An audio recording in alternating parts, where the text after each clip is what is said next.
সব রেস্টুরেন্টে এক না, কিছু কিছু রেস্টুরেন্টে ভিন্নতা থাকে, তার মধ্যে এটা একটা প্রমাণ। আমি সবসময় ন্যাচারাল জিনিস খাইতে ভালোবাসি, তাই রেস্টুরেন্টে গিয়ে ঢুকে ভর্তা, শুটকি ভর্তা, ভেন্ডি ভাজি এগুলো দিয়ে আমি সবসময় খাওয়া দাওয়া করি। আজকে আবার হঠাৎ করে শখ উঠলো যে একটু ওভারব্রিজের উপর থেকে ওঠানামা করি। তো ভরপুর পেট ভরে খাইছি, তো যার জন্য ওঠানামা করলাম, শরীরটা একটু পারফেক্ট হয়ে গেল। অবশেষে চলে আসলাম ওভারব্রিজের নিচে, ডাচ বাংলা ব্যাংকের সামনে, রকেট। এখানে এসে দেখলাম যে এখানে অনেক জ্যাম, টাকা তুলবো কিন্তু টাকা উঠাতে পারলাম না প্রচন্ড জ্যামের কারণে।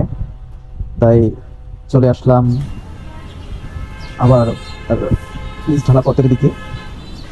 এসে দেখলাম যে মানুষ কত সুন্দরভাবে পারাপার হচ্ছে, কিন্তু যত সুন্দরভাবে পারাপার হোক না কেন, একদিনের দুর্ঘটনা সারা জীবনের কান্না। তাই বুঝতে হবে সবাইকে, রাস্তাঘাটে পারাপার হলে অবশ্যই মাথায় থাকতে হবে যেন আমরা দুর্ঘটনায় না পড়ি। হাঁটতে হাঁটতে চলে আসলাম রাস্তার এপারে।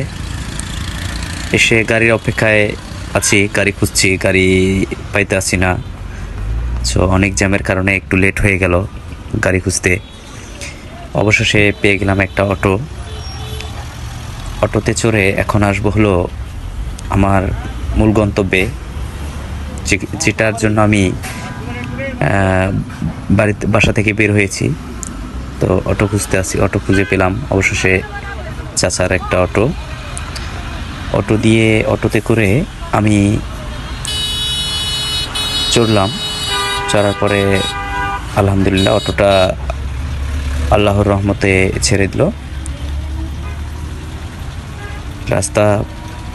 রাস্তা দিয়ে চলছি।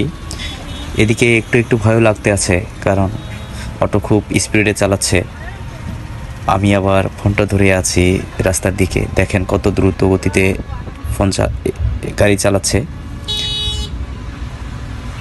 এদিকে ভিডিও করতে অনেক ভালো লাগতে আছে, নিজেকে একটু ভিডিও করে নিলাম, আবার গাড়িওয়ালা চাচাকেও ভিডিও করলাম কাজের ফাঁক থেকে, বুঝতে পারেনি। এভাবেই চলে আসতে আছি। গাড়ির গতিটা এতই ছিল যে মনে হচ্ছে যে বড় গাড়িকে ওভারটেক করে যাচ্ছে, এরকম মনে হচ্ছে। দেখেন কত বড় বড় গাড়িকে ওভারটেক করে যাচ্ছে।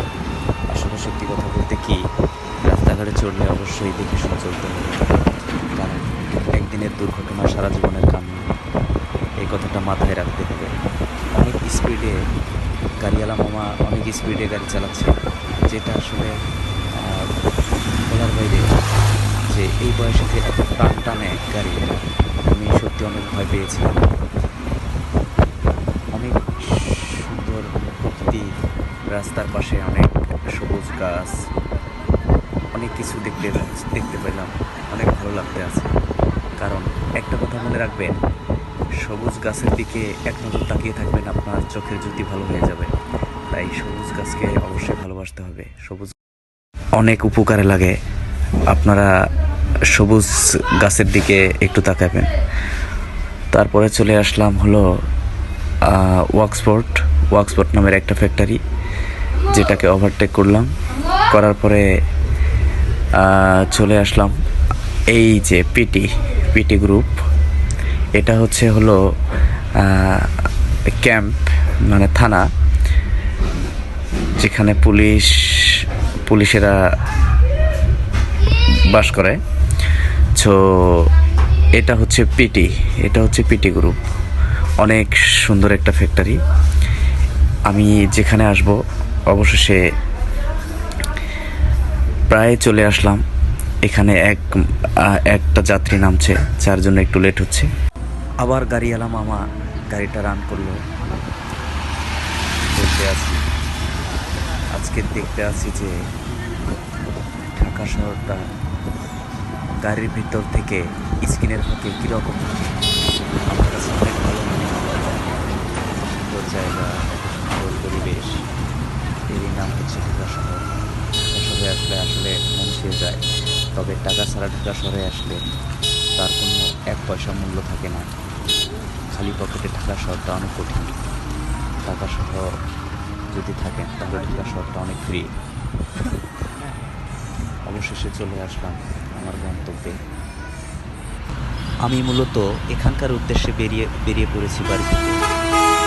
তো অবশেষে নামলাম, নামার পরে এখন যাব ভেতরে, কারণ আমি একটু সুযোগ পাইলে এই জায়গাটা ঘোরাঘুরি করি বেশি। আর এখানে আমার গানের শ্যুট, ভিডিওর শ্যুট, প্রায় এখানেই অনেক ভিডিও আছে আমার, যেগুলো আমি এখানে ভিডিও করতে ভালোবাসি। তো চলে আসলাম আমার সেই প্রাণপ্রিয় একটা পার্ক, যেখানে আসলে না গেলেই নয়, এতটা সুন্দর পরিবেশ, মনোমুগ্ধকর পরিবেশ এখানে আমি পাই। অনেক সুন্দর লাগে এখানে গেলে।